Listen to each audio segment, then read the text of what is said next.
Hi everyone, before we go into the podcast, I just wanted to say thank you so much for listening to this podcast. I'm super grateful for your continued loyalty and support. If you could do me a quick favour, if you could give me a review on Apple Podcasts, it really helps the algorithm and it will help this podcast go up the lists. If there are any subjects or topics that you want me to cover, then please do reach out to me on DM on LinkedIn and I will do my best to find the best guest for that subject or topic. This is the Absolute Business Mindset podcast, created and hosted by Mark Hayward. This podcast will interview entrepreneurs, business owners, and people in their careers.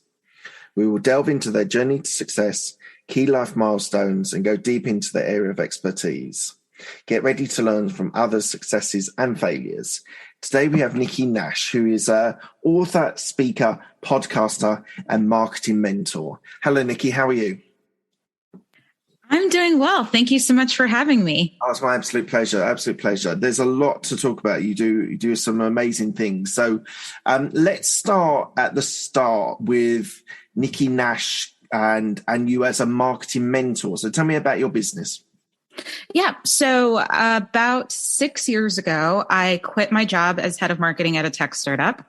And I set out to help entrepreneurs get more leads, get more dream clients, and position themselves as the go-to expert. And so I do that through my business with everything from like private coaching and consulting to online trainings and group sessions with folks. So it's been a lot of fun. And now with a book and a podcast as well. Amazing. And we'll get to both your book and your podcast. I just want to delve a little bit into your into the marketing. So tell me what how does a marketing mentor differ from a business mentor? It's a great question. I think for a lot of people, marketing is seen as purely like, how do I get my name out there, or social media, or maybe even like offline marketing to a certain degree.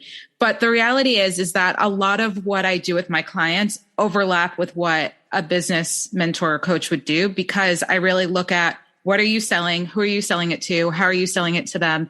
And how do you keep your clients over and over and over again? So that is the bulk of what marketing is. And then I think where business kind of takes over or adds to it would be, what are your operational systems and structures? Do you have financial systems and structures in place? How do you create a business that you can sell if you want to sell it at some point? And so I think there's definitely overlap. And I tend to, in all honesty, secret between me and you, tend to do a lot of the business stuff as well with people, because I think a lot of those fundamentals are needed from a marketing perspective. But true marketing is more about, how do you get in front of the right target audience with the right message and get them warmed up to be ready to buy. Yeah, it's really interesting because when you were talking through that, it did sound like you did the business stuff as well. And a lot of the areas you were talking about, yes, lead generation and getting your name out there is marketing, but it's so intertwined with business that there would bound to be overlap. So that's great. Thank you. One of the things that when I was doing some research on you, you said that you now, get me right if I've said this right or wrong. I'm going to say you prioritize women entrepreneurs. I don't mean that as in that you wouldn't take men as clients, but more it's a real focus for you to make sure that women entrepreneurs have the right support and the right focus. Do you think now in 2021 there is still a sort of gap between what women entrepreneurs can do and sort of like, do you know what I mean? Like how do you think now in 2021 you do need to prioritize women entrepreneurs still, or do you think that entrepreneurs are entrepreneurs? Yeah. So I think statistically, women-owned businesses still generate less revenue than male-owned businesses. And there is a huge surge of women-owned businesses coming to fruition. It's growing at a faster rate than male-owned businesses. And when you also look at, within the women-owned businesses circle, minority-owned businesses, or women, I'm going to totally mess this up, but because I would just say Black-owned businesses, women businesses, but that's not entirely the entire segment. But women who are minorities and starting businesses generate less revenue than their non-minority counterparts. Okay. And so I think that there's still a huge need to support women from an entrepreneurship standpoint. I mean, from a funding standpoint, there's still a gap in terms of how much funding women-owned businesses get compared to male-owned businesses. But I think even just that training and support and community is still really important. So that's why I kind of set out to really make an impact with women-owned businesses, especially as a minority. I think I can relate to a lot of the minorities who are women starting businesses as well. So I did a podcast, a solo podcast about discrimination and the different types of discrimination, and I used three metrics: race, gender, and social mobility as three different ways. Why do you think that those three areas suffer from not getting the right funding, not getting the right exposure to the right clients and winning work? What do you think the sort of driving force is still that's holding those businesses back? Yeah. I will not pretend to be an expert on this, but I can tell you just my experience and my hypothesis. As a Black woman who has a business and an entrepreneur, when I look at, role models or people whose careers you can model, in general, there's not a ton of really well-known entrepreneurs that aren't, especially outside of the entertainment segment. Mm-hmm. And so I think just in terms of having role models or people to look up to, having maybe potential mentors in your close circle or network has been pretty limited for me personally. If I'm looking for people who kind of look like me and are willing to say hey, you remind me of myself and bring me up.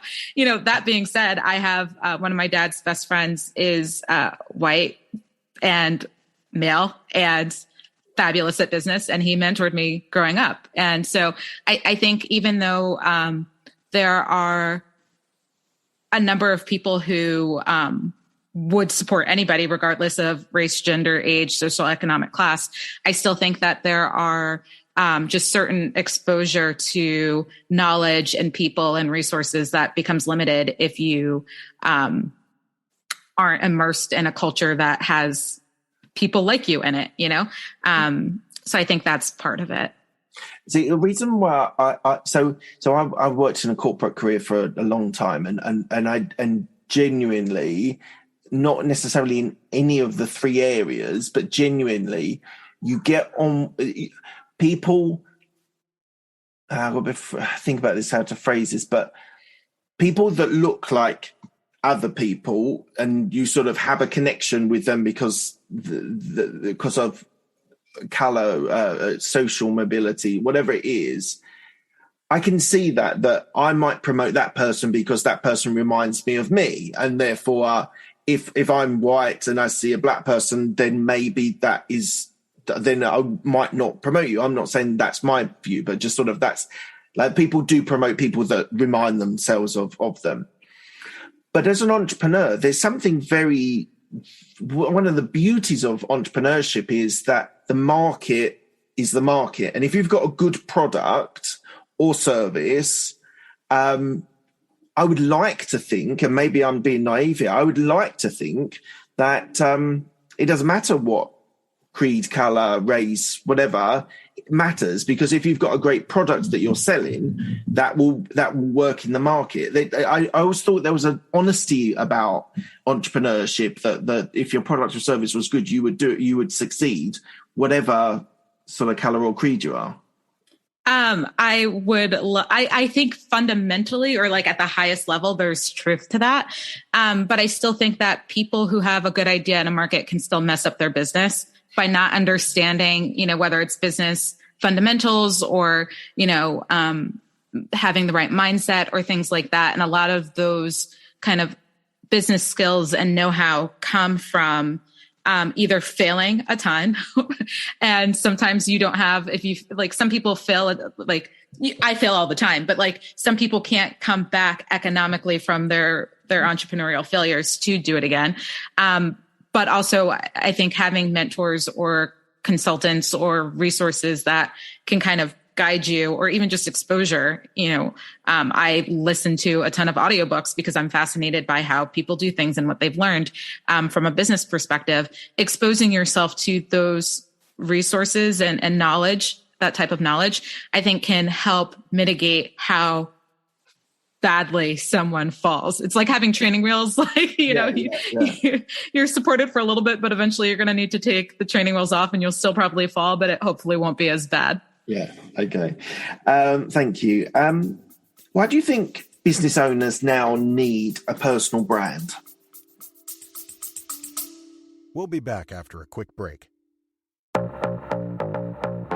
Hi, I'm Alex, the host of X Health Show. Meet the future of healthcare. Think X-Men, that's X Health. Actual superheroes behind programming living cells to cure cancer once and for all. Tech that detects preterm delivery in seconds, brain-computer interface, or apps that employ AI to match you, your disease, with the best treatment. X Health Show brings to you visionaries who push the boundaries of healthcare from Switzerland, the heart of Europe, and the most innovative country in the world. Let me introduce you to their startups. Head to X Health Show, meet the future of healthcare. Happy to greet you there.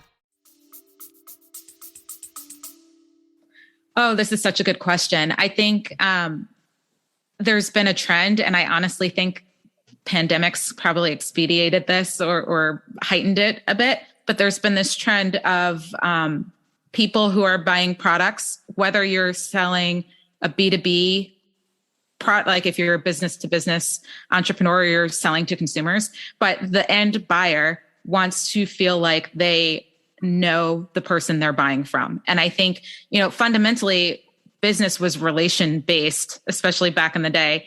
And I think for a little bit, it felt a little bit distant from that, like, oh, I'm buying this thing and maybe I don't need to know who the owner of the business is or what the business is or what they're doing for the world or the universe or things like that.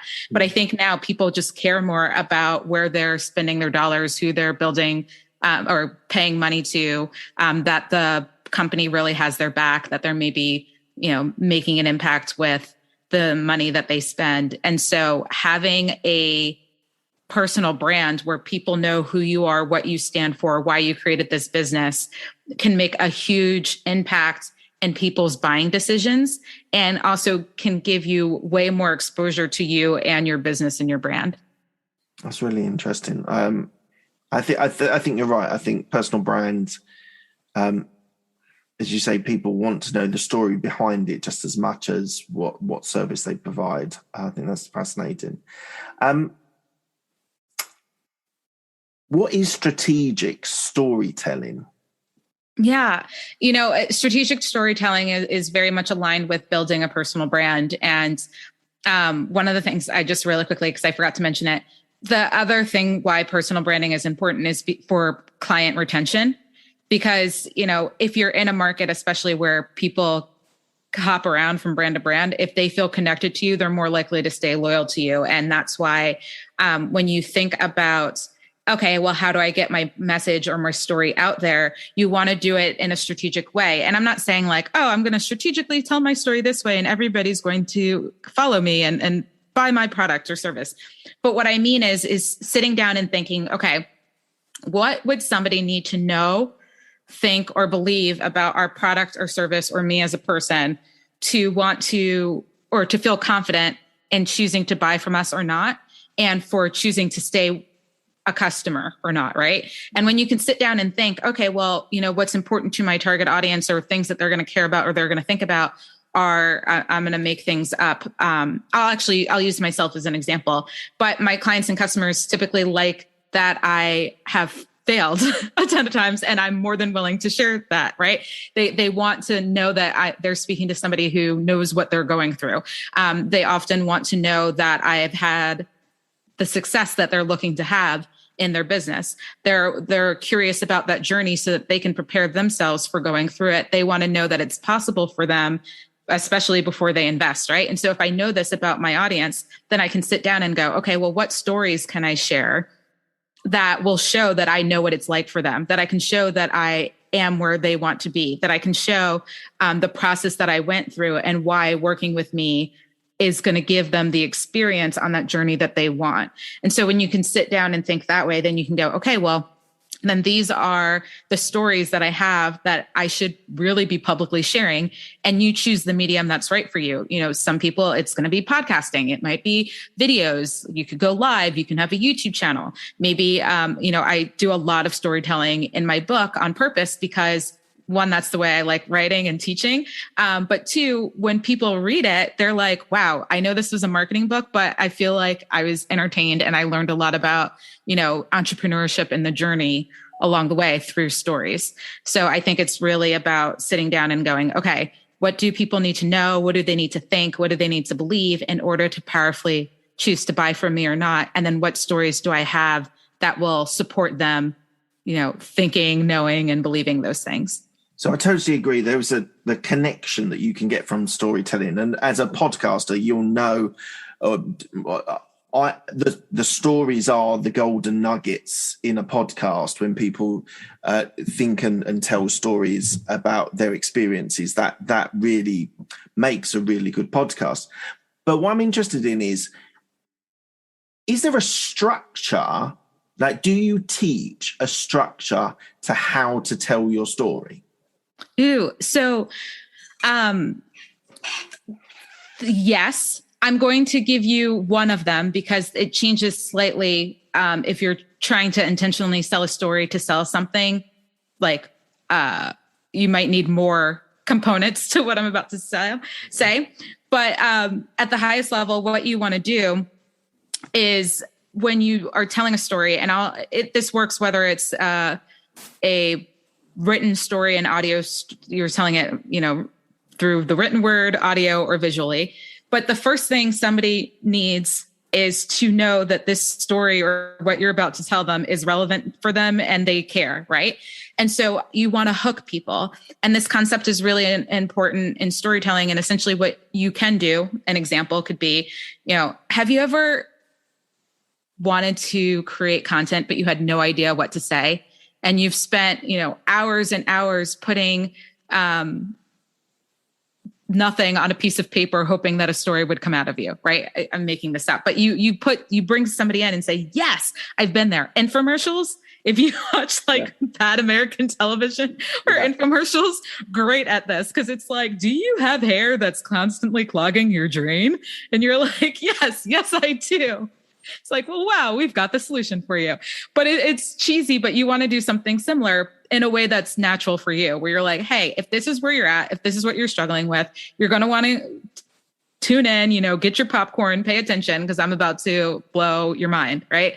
And so you hook them with that. And then you want to tell why...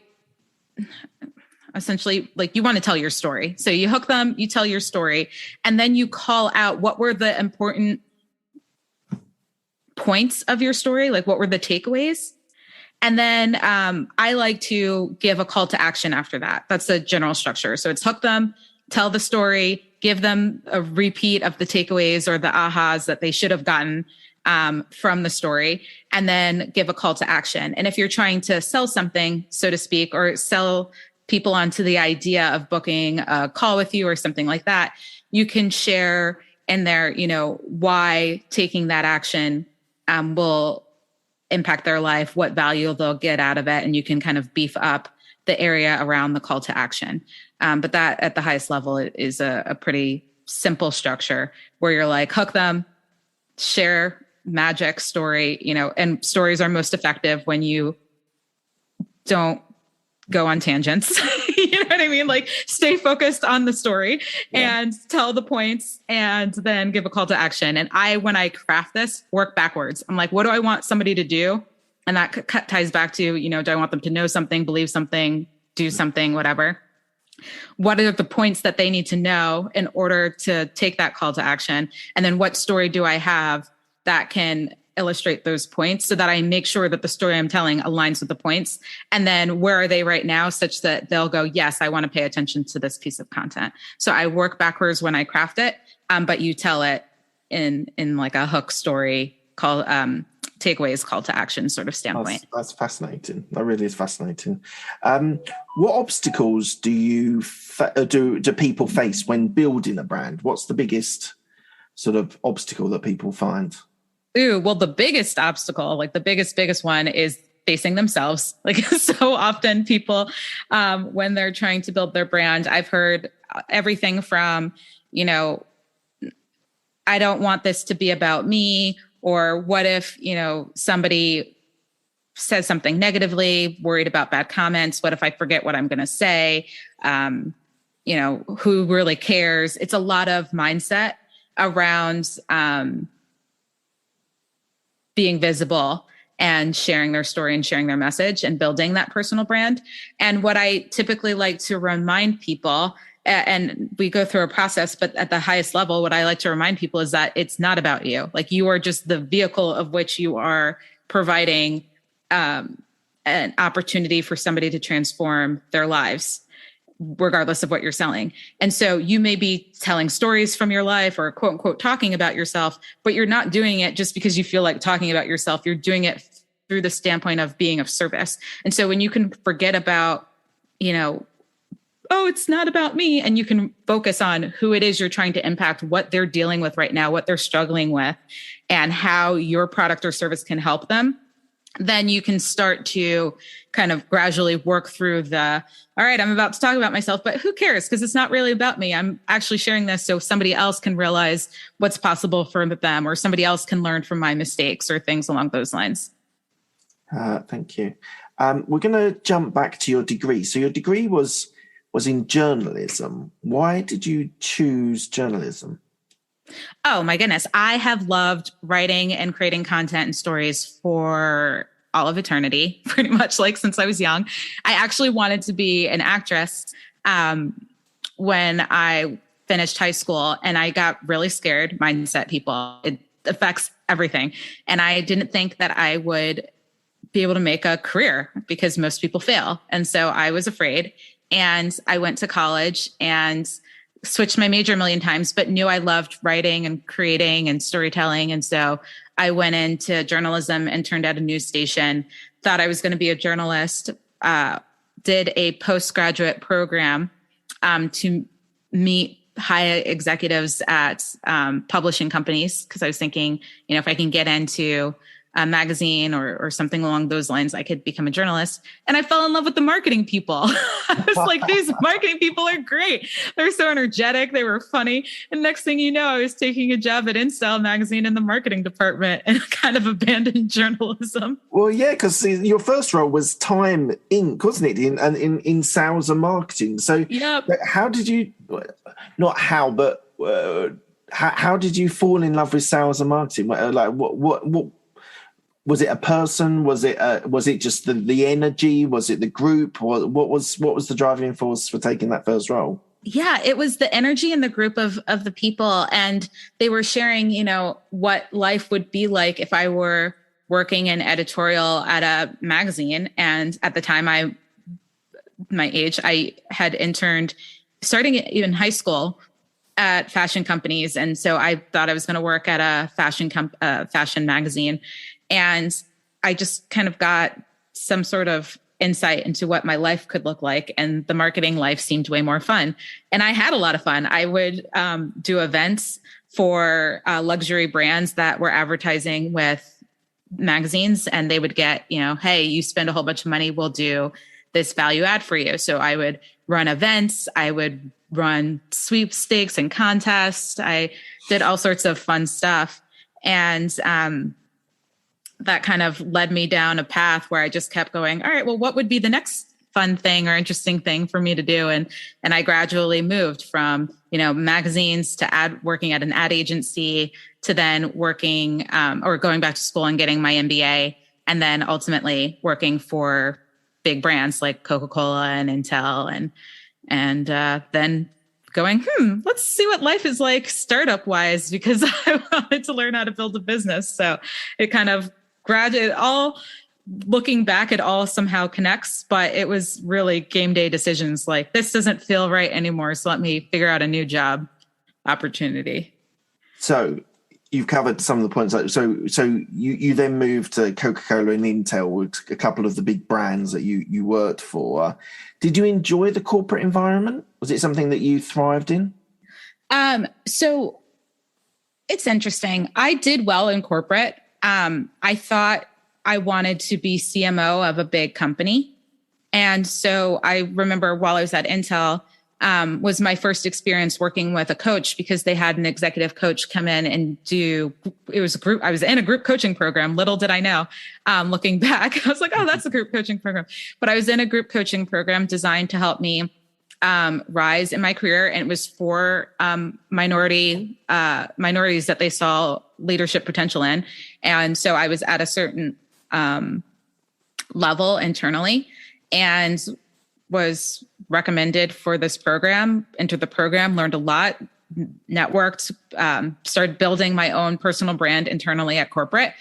And then ultimately right before my 30th birthday, I shouldn't say right before, because it was probably like almost a year before my 30th birthday. So it might've been right before my 29th birthday.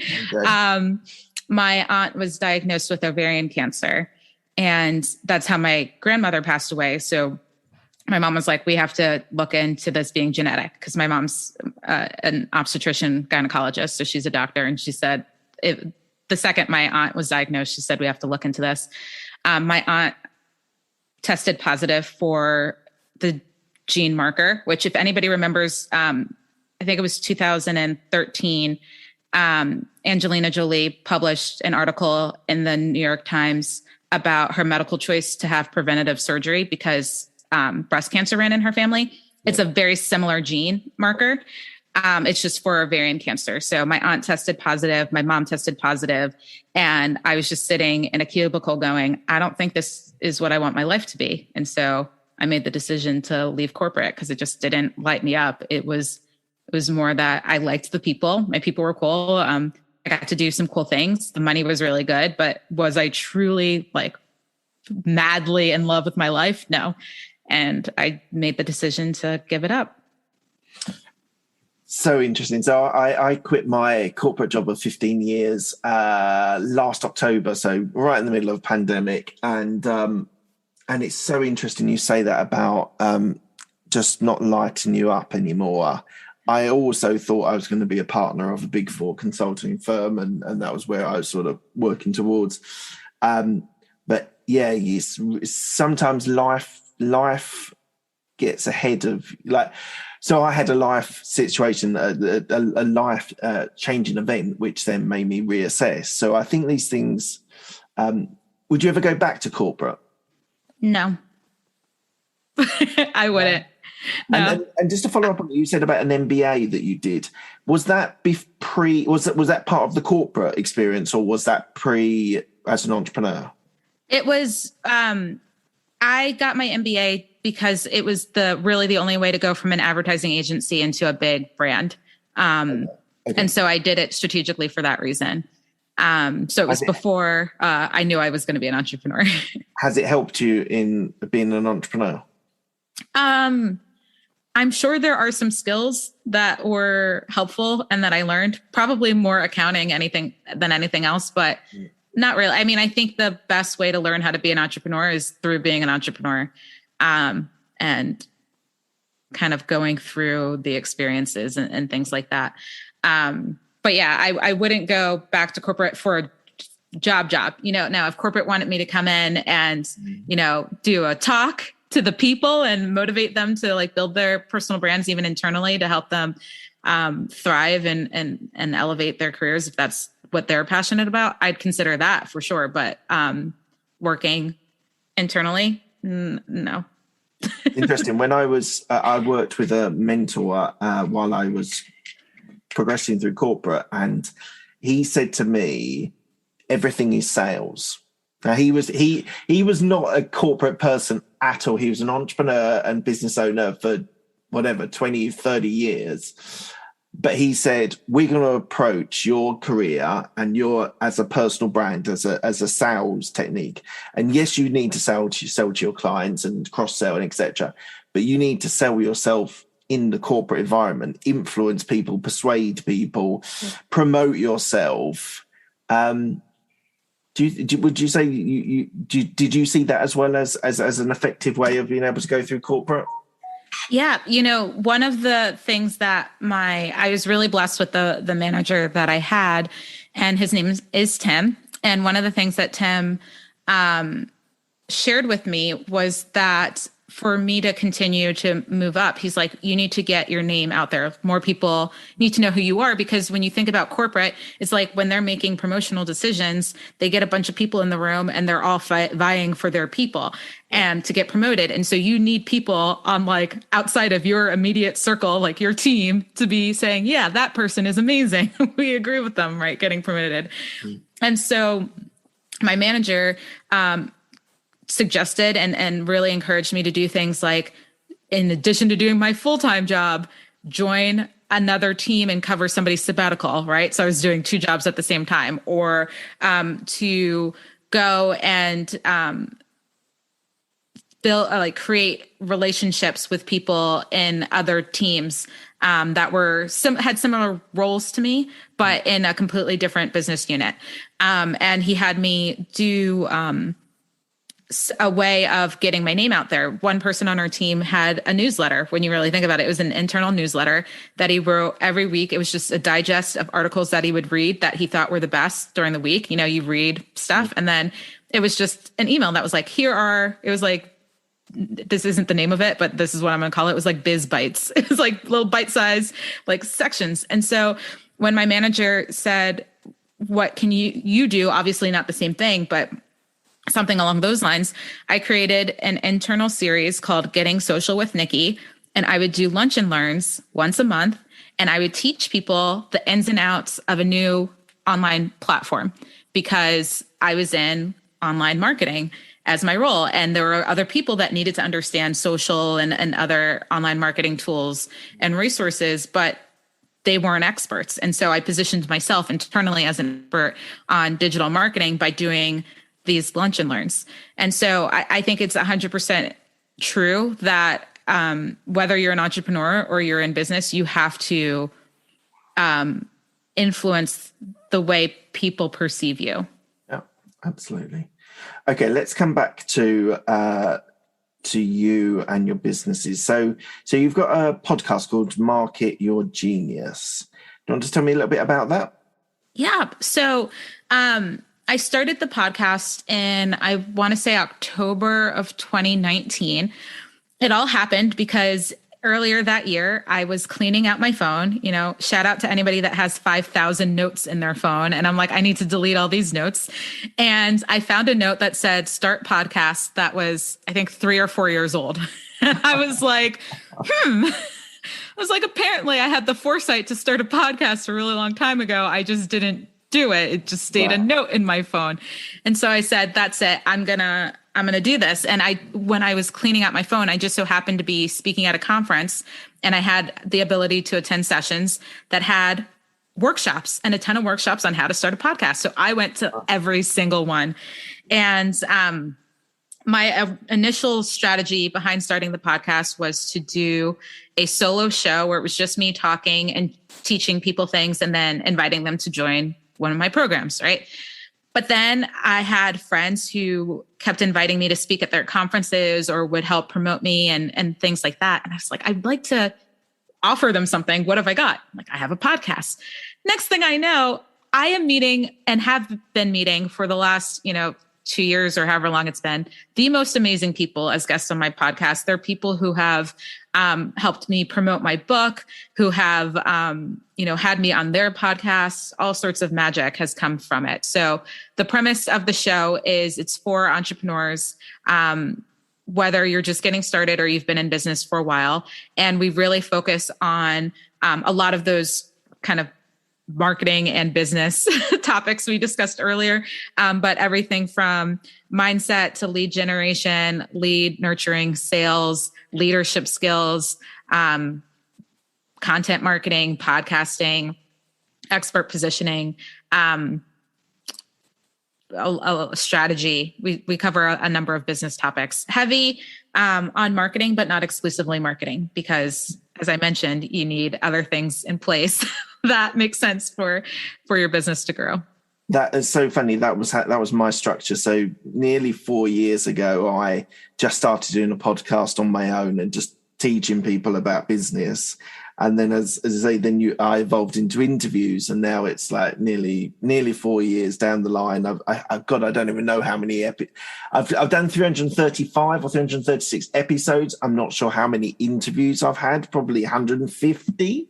I would imagine 120, 130. Anyway, so it's a really good, for me, it was a lot about learning a new skill set. So I do all the podcasting stuff on my own. And so it was equally learning skills as well as the voice that I wanted to portray. But yeah, it's a great medium. I think it's just so fascinating. I get to speak to some really great, interesting people like you, and get an insight into their business. And it's just an amazing platform to have, and I'm very thankful for it. But you've also got a book. You're also an author as well. Market Your Genius Again. How does that compare and contrast to your podcast? Yep. So I actually started the podcast after I got my book deal. And because book deals, for anybody that knows something about traditional publishing, it's significantly longer than if you self-publish the book. And so my book came out, let's say I got my book deal in June of 2019. My podcast officially launched in October of 2019, and the book came out in August, the end of August of 2021, just to give people some sort of timing. But the book is really focused on how do you get leads for your business, get more dream clients, and retain those clients and customers over and over again.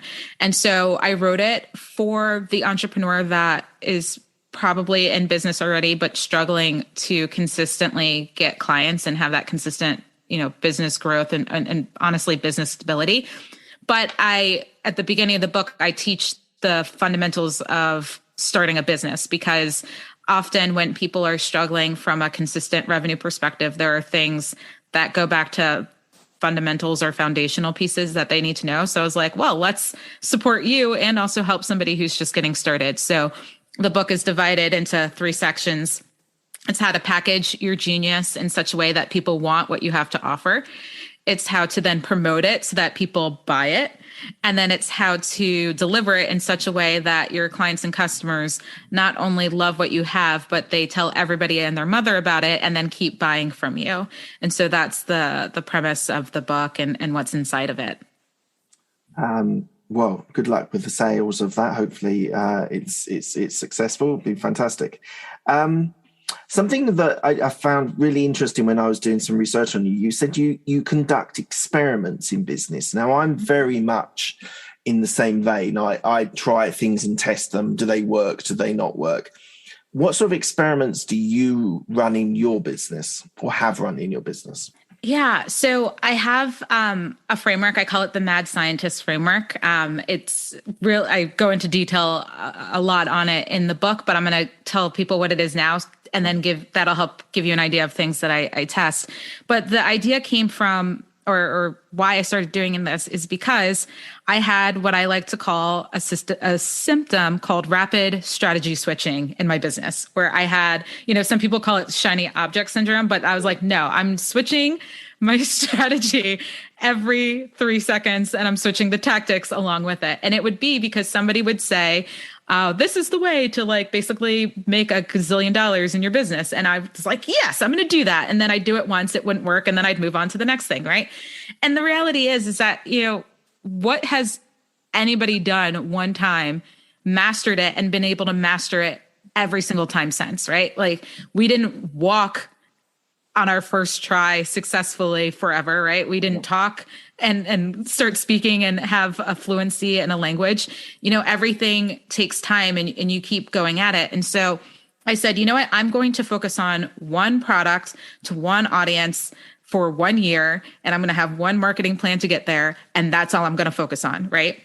And I'm going to do the same things over and over and over again until I start seeing results, like tweaking them, but doing the same thing. And so I did this for a while. And then I went back, because a lot of systems and structures or frameworks come from hindsight, and I created what I call the Mad Scientist framework. And MAD is an acronym. It's MAAD, and it stands for map out your plan. You have to make your plan. Then you have to activate your plan, because a marketing plan on a piece of paper isn't really helpful. So you have to activate it. Then you have to adjust the plan based on the results that you got. So you actually have to track what you did and see how it worked and adjust it.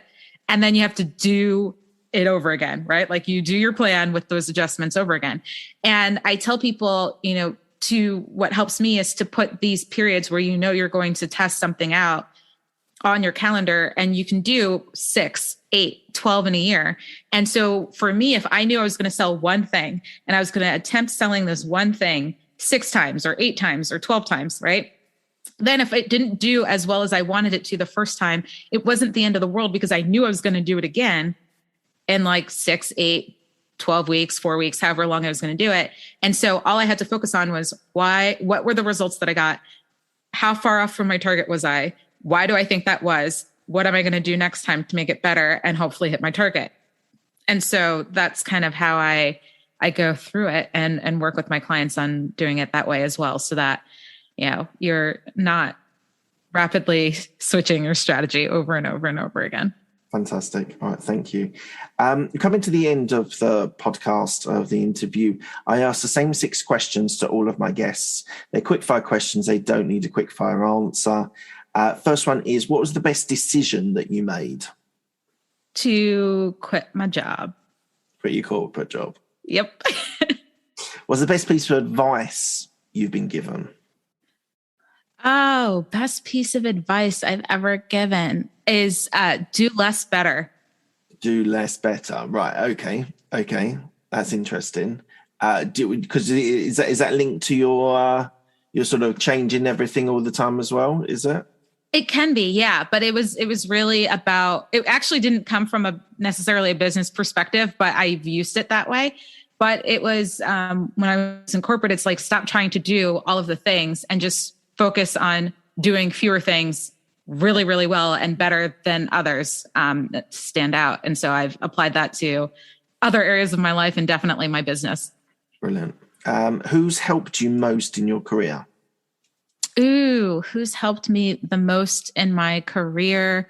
It's probably my best friend, Maria, because she is my sounding board and my cheerleader and she beats up the inner voice in my head when it's giving me a bad time. She's like, don't listen to that. What the heck is that? So I'm going to give a shout out to Maria, my bestie. That's brilliant. Thank you. Any regrets? No, I don't. I tend not to live life with regrets, primarily because, I don't know. I look at regrets with, I can't do anything about it anyway. So I maybe will take anything like, oh, I wish I did this and do it now. But I don't think I have any regrets. Do you wish you'd started your entrepreneurial journey earlier? No. I mean, I think some days, yes, I'm like, oh, I should have started this when I wanted to start it the first time. But if I had, I probably wouldn't have learned all the lessons that I got by doing it the other way, which was realizing the impact that mindset had on my decision-making and my fear, how big of a role fear played. And I wouldn't have as good of stories for my book. So I can't really regret it. I'm like, that would have been a whole chapter or 2 without stories. What are you most proud of? Ooh, I am honestly most proud of this book. I've wanted to write a book since I was probably, 9, 10 years old, and I'm now 37. So there have been a lot of decades and half decades that I said I was going to write a book that I didn't. So I'm really proud that I brought something that I truly love and believe is a game changer into the world. Just as a side question, how long did it? So you said there was a huge lead in time before you actually got the book available. How long did it take you to write your first draft? I wrote my first draft in 90 days. Really, it was 12 days of writing because I wrote a chapter one day, 1 week for 12 weeks. Right. Okay. But yeah, and honestly, my publishing time was impacted by the pandemic, so it might have even been a little bit longer than normal. But first manuscript, I wrote it in 90 days. Right. And I'm also an English major, though, people, and I can write a chapter in a day because I used to write ridiculously long papers the night before they were due. So your skill set, you'd already developed that skill set. Yeah, I was like, I had a really long lead time of learning how to cram write before I had to write this book. What does legacy mean to you? Ooh, legacy to me means creating a ripple effect in the world long after you're gone. Nice. That's really nice. That's probably the best answer I've had to that question. That's a really lovely way of explaining it. Thank you. You're welcome. And lastly, where can people find you if they want to reach out to you? Ooh, if you want to reach out to me, I would say head on over to nikkinash.co, and all of my social links are there. I'm really great at responding to people on DMs on like Instagram and all that magic. But, you know, I'm going to add in another magical treat because I know people are like, hey, I want, you know, some fun freebies like content prompts to make my life easier and some structures and strategies for making magic happen. So if you go to marketyourgenius.co/magic, and that's the place you go, then you'll get a lot of freebies. Plus you'll find ways to meet me on social. So I'm going to amend my initial answer and say marketyourgenius.co/magic. That's brilliant. Thank you, Nikki. Thank you so much for your time today. It's been an absolute pleasure. Thank you. Brilliant.